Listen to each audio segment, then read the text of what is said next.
Come on, bud. There you go. There you go. Hey, welcome to today's video. We are going book shopping. It is spring. Very windy today. It's supposed to pour rain when I actually want to go to the bookstore, so that's not fun. But April showers bring my flowers. It fits the vibe of spring. Apparently today is World Book Day. It's April 23rd, which is also Funny Story Release Day by Emily Henry. I do have a list on my phone of books that I plan on picking up. I'm thinking of just sticking to maybe 3 or 4. Oliver, that's really creepy. Why are you like...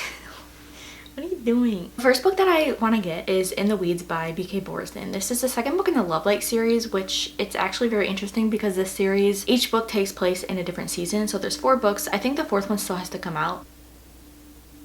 Why is there just some random man walking in this person's backyard? He's got a shovel. Okay, that's probably the sketchiest thing I've seen here. So In the Weeds is the spring season themed book in this series. I read Love Light Farms. It was okay. I really liked the beginning of it and then the end just completely fell off for me. So I'm hoping the second book is better. But I still would like to read each book in this series just because I think it's a fun concept to have them all fit a season. And I want to read them during each season, hence why I have to pick this one up because it is now spring. Second book I would like to pick up maybe is Done and Dusted by Lila Sage. Next I have A Door in the Dark. I don't know who this is by, but I saw this on Barnes on the app because sometimes I scroll through the Barnes app and treat it like social media and just waste my time on there. Is that normal? I don't think it is. This is a part of a series. I think the second book just came out, but Barnes was like promoting the first book for some reason. And I think it's about like magical, it kind of gives Harry Potter vibes. It's actually, you know what? I don't know. If I get it, we'll pick it up and I will tell you what it's about. Next, I have Daughter of No Worlds by Carissa Broadbent. I've never read a book by this author, but I've heard fantastic things. I also have Wayward. I believe it's by Amelia Hart. This is a book that when it came out, I was interested in, but I didn't pick it up because it was hardcover and I'm just not a hardcover girl. But now it's in paperback. So if they have it in paperback, I feel like it's a good idea to pick that one up. And then lastly, I do have Just for the Summer by Abby Jimenez. I wasn't actually going to get this book, but I have FOMO because everybody is rating this 5 stars pretty much. I feel like I'm missing out on something, so I need to pick that one up and see what all the hype is about. I do want to pick up Funny Story by Emily Henry. I do plan on getting this one from Target though because I have a $10 reward and Target's hardcovers are cheaper because I believe they're 30% off. So we're gonna go to Target too and see if they have Funny Story. We'll come back and do a book haul either today or tomorrow. I also have some unboxings. I have 3 packages with more books that I want to show you. I did the Target buy 2 get 1 sale. Oliver, don't you dare. Just wait 1 second, okay? 1 second before you start tearing my door down. I'll see you guys when I get there.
It is the next day. I'm gonna do my book haul now. I was so excited to film this in my book room because I just redid it and everything, you know. My neighbor was staring out their window, and that's happened so many times when I've been in there and I've glanced out my window and they've been staring out the window, and it's just so awkward. I was sitting on the floor for like 15 minutes trying to just wait it out, and then I got up and they were still looking out the window. Not gonna be filming in there today, unfortunately, but we are gonna be in here. I'm going to do the unboxings first because I've been looking at these packages for days, 2 weeks now, and I just really want to see the books and hold them in my hand. So we're gonna do the unboxings and then I will get to the haul of the books that I bought yesterday. First up, I have this little package. This is from Amazon UK. This should be powerful. It is. I'm so excited. Oh my god, okay. I also will say that this is the only book that I paid full price for throughout this whole entire haul. Somehow I got lucky with the other prices, and I will explain that later, but this is the only book that I paid quite a bit for. If you don't know, this is Powerful. This is a little novella. This is a part of the Powerless trilogy by Lauren Roberts. In Powerless, we have our main character Peyton, but her best friend was named Adina, and this is Adina's story. This is going to follow Adina's time while Peyton is at the kingdom doing her trials, and I'm so excited for this. I cannot wait to read it. I want to read it next month. It's super short, obviously. I am nervous for this one. We're gonna move these. We'll start stacking them. Next one is from Barnes. This is my pre-order. Always right at the end. Unboxing is so exciting. I pre-ordered this, I don't know, a while ago. Barnes & Noble always does 25% off pre-orders usually, so I got this when it was 25% off. I got this one for like 12 bucks. This is Wild Love by Elsie Silver. This is the first book in her new series. It's called Rose Hill, and I just love Elsie Silver. I really do, and I cannot wait to dive into another world from her. This is connected to her other series in a sort of way. This one we are following Ford and Rosie, and I know that a lot of people like Chestnut Springs or Elsie Silver's books because it's like small town cowboy romance. This is not a cowboy romance. This is based off of Ford, and he is, I believe, a music producer, or he has a recording studio. He's obviously doing really well with his recording studio, and I'm interested in that because I like music. I don't really care about the whole like recording process of music. I just like listening to music, but this will be interesting to get into that. Ford is the brother of Willa, that is the main character in the second book in the Chestnut Spring series. I loved Willa. She was one of my favorite characters, so we got a mention of Ford when we were reading the Chestnut Spring series. I'm excited to get into his story and meet another person in Willa's family because she was my favorite main character out of that whole entire series, so hopefully he'll be just as good. It says that it is best friend's little sister, and then just like every small town romance, you have someone coming back to this small town, so Rosie is coming back. I cannot wait to get into another series by her. This book is beautiful. I don't like pink, but I'm so here for this one. I don't know why I put that down so aggressively. Okay, next I have my big box. I did the Target buy two get one free. I got 6 books, I think, for like 55 bucks. That's less than 10 bucks a book, and I think that's pretty much a steal.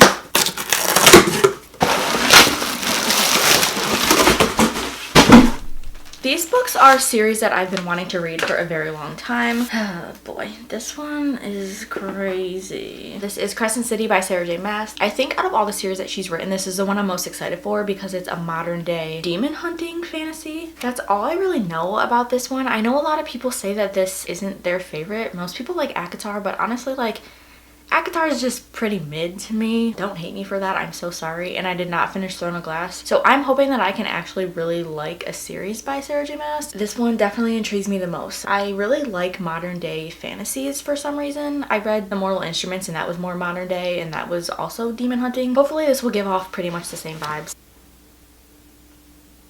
Wait, is this not a demon hunt? There's, okay, well, it says nothing about like demon hunting on the back, so hopefully I'm not wrong when I say that. I don't know. Anyway, we have Crescent City.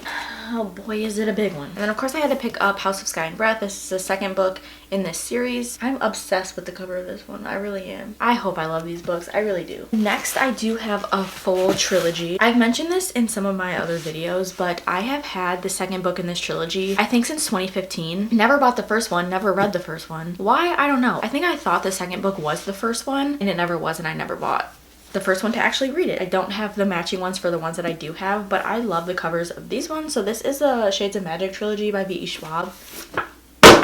Okay. This first one is A Darker Shade of Magic. I don't know who this man is, but I really love him.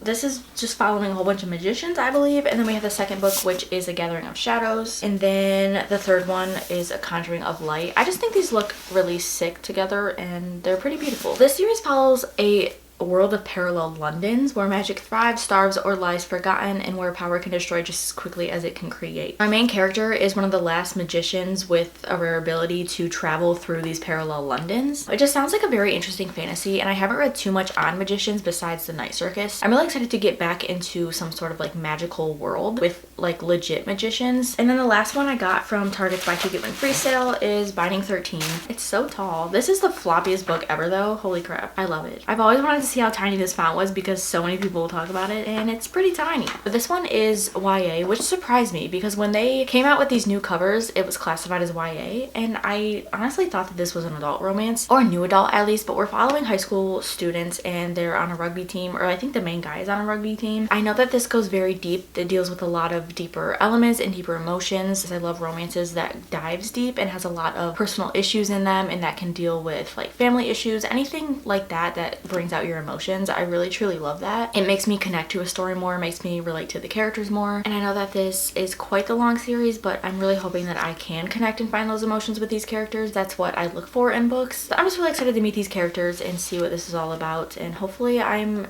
in the majority of the people that like this series. Now going into the books that I bought yesterday. I do have the premium membership from Barnes, so I got 10% off. I had a $5 reward. Apparently 2 of these books were 50% off, which I had no idea because when I was checking out, my total was under 60 bucks, and I was like, I bought 5 books. How is this only $60? And then I looked at the receipt and 2 books were 50% off. So I got lucky yesterday. Like I mentioned in the beginning of the video, I did want to get In the Weeds by B.K. Forreston. I did pick that one up. I just think this is one of the cutest covers I've ever seen in my life. This whole series has really cute covers, which means nothing if I don't like the book. This is the second book in the Lovelight Farm series. This is the spring book, and it follows Evelyn and Beckett. We met Beckett in the first one, and I really liked him. I'm hoping that he redeems the dislike that I had for Evelyn because honestly, when she popped up in the first book, there were just a lot of things that she was doing that I didn't like at all. I'm hoping I can grow a connection to her in this book, but this is about her. She is a social media influencer. When we met her in the first one, she was helping out the farm, and then Beckett was working on that farm. Beckett and Evelyn have a sort of connection. They met up in a certain state, kind of had their little fling, and then they went their separate ways. Evelyn came back to the farm, so they had their little meetup again. It was very kind of awkward, and they didn't really know what to do with it. So in this book, I think we're just following them after that, and we're seeing how they go about that, and if they come back to each other, and how they just deal with their situation. Second, I did pick up Just for the Summer by Abby Jimenez. This one follows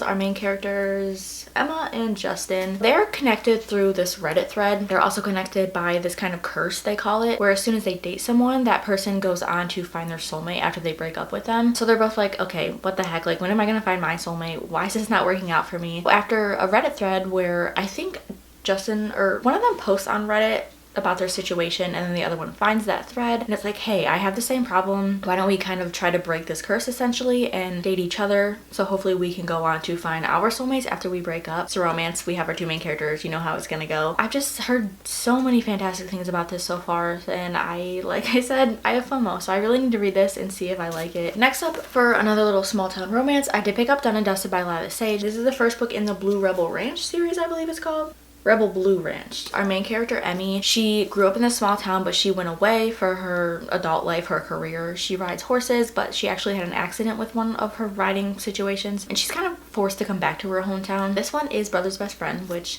I haven't read too much of that, but I don't know. I'm just into that for some reason, I think. She meets this guy, Luke. I don't know if they had a connection in the past, but he's kind of known as the bad boy. He's a bar owner. Oh, it says it's been years since he's seen her. Well, obviously if it's his best friend's sister, then they know each other. Okay. Duh. But yeah, I just think this is gonna be a cute little romance. Just maybe a little palette cleanser for me. The stack is taller than I thought it was gonna be. Oh no. We have A Door in the Dark by Scott Rankin. This cover's sweet. I don't know if you can see like that world on there. I think it's like a university actually. This is the one that I was talking about earlier. It's kind of giving off Harry Potter vibes. It's following wizards in this university, but I will kind of skim the back for you because it's really interesting actually. So we follow our main character Ren, and she spent 4 years proving that she's one of the best wizards in her generation, and then they have to get sorted into one of the major houses in their university. That's where the Harry Potter elements come from. And then we have another main character, Theo. Apparently he's rich. He kind of seems like he's just a troublemaker, and I don't think a lot of people really like him. I guess a fight breaks out, and in the chaos it says the portal spell malfunctions. So 6 students are snatched from the safety of the school's campus and set down in the middle of nowhere, and one of them are dead upon arrival. And then Ren, being one of the best wizards of her generation, she has to use her magic to try to fix this whole entire situation. But I guess there's a whole bunch of secrets within the group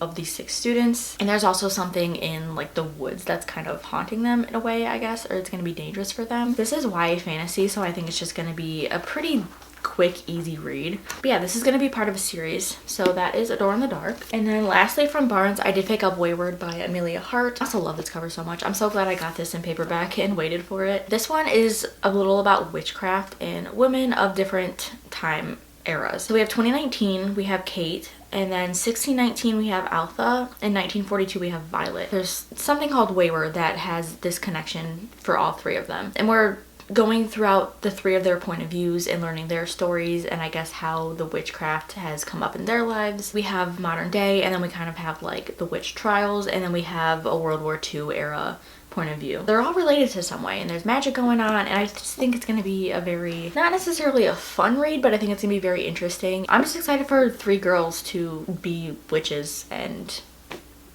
do some witchy stuff. So that is Wayward. And then lastly, I did get Funny Story. I went to that Target. That Target was, it looked like a tornado went through there. It was honestly a mess, and they did not have a single copy of Funny Story, but I went to the Target closer to me and they had many copies. So I got Funny Story. I think this is going to be my favorite. Why can I talk? Favorites. I think this is going to be my favorite Emily Henry book. We follow Daphne. She's engaged to this guy named Peter. Peter actually ends up in love with his childhood best friend. So obviously their engagement breaks off. Daphne is not going to deal with that. Peter and his childhood best friend are doing their thing. And I guess Peter's childhood best friend, her ex, is now roommates with Daphne. They all have this sort of connection, and then Daphne and this new guy are roommates. They form a connection with each other, and it's just, it sounds like absolute chaos, but it's gonna be so good and so fun. I just think like that concept is so insane, but if it's done well, I think it's just gonna make for a really good story. I got super lucky with this. So I had my $10 reward at Target. This is 30% off. Originally it's 29 bucks, but at Target it was 20. And then somehow when I was checking out, the girl like looked at the sticker and was like, oh, 30% off. And then she typed in something. I was like, okay, whatever. And then I had my $10 reward, so it was like really, really cheap. I had other stuff, so I was like, what the heck? So I looked at my receipt after. I got this book for $4.21. A $29 book for $4. I think she typed in an extra 30% off, which I'm not complaining. Thank you to the cashier at Target for doing that, but I don't know. So this book was quite the steal. It was the most expensive book out of this whole entire book haul, but I got it for the cheapest. I cannot believe how tall this stack is. Oh, I didn't even like think about that. Okay, well, that's that. Thank you for joining me on this journey. Book hauls are so fun, but I hate doing it because now I'm looking at all these and I just want to read every single one of them at the same time. Let me know if you have read any of these, which ones you recommend that I read first or move up on my priority list for my TBR. Let me know if you also hated any of these because I would love to know. I'll move those down on my list a little bit. But that is that. Thank you so much for watching this video. I hope you enjoyed. I hope you have a great day, a great night, whatever time it is where you are. And I will see you in my next video, whatever that may be. And I will see you later. Bye.